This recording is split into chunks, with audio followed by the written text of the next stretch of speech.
कांग्रेस सांसद प्रियंका गांधी वाड्रा का एक बार फिर फिलिस्तीन प्रेम दिखाई दिया है। प्रियंका गांधी पैलेस्टाइन लिखे बैग को लेकर संसद पहुंची हैं। उनकी एक तस्वीर सामने आई है जिसमें उनके बैग में फिलिस्तीन लिखा हुआ है। इस बैग के जरिए एक बार फिर प्रियंका गांधी फिलिस्तीन के समर्थन में नजर आई हैं और उन्होंने सीधा मैसेज दिया है। ऐसा पहली बार नहीं है कि प्रियंका गांधी ने फिलिस्तीन का समर्थन किया है। हाल ही में भारत में आए फिलिस्तीन के राजदूत आबेद एल-राज़ेक अबू ज़ज़ेर से उन्होंने मुलाकात की थी।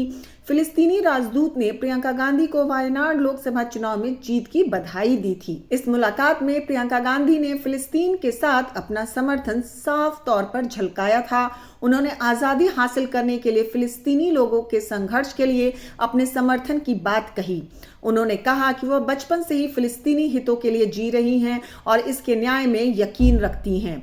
इसके अलावा उन्होंने बचपन में फिलिस्तीनी नेता यासिर अराफात की भारत यात्रा के दौरान कई बार पूर्व प्रधानमंत्री इंदिरा गांधी, राजीव गांधी से उनकी मुलाकात का भी जिक्र किया था। फिलिस्तीनी राजदूत से मुलाकात के दौरान प्रियंका गांधी हमास और इजराइल के बीच छिड़े युद्ध में फिलिस्तीनी के साथ खड़ी साफ नजर आई थीं।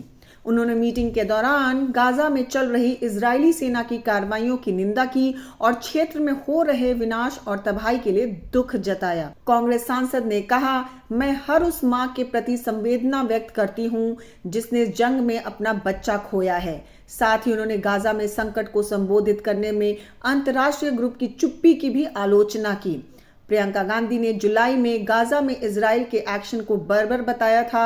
उन्होंने हर देश से इजरायली सरकार के नरसंहार कार्यों और अटैक की निंदा करने और इसे रोकने के लिए कहा था।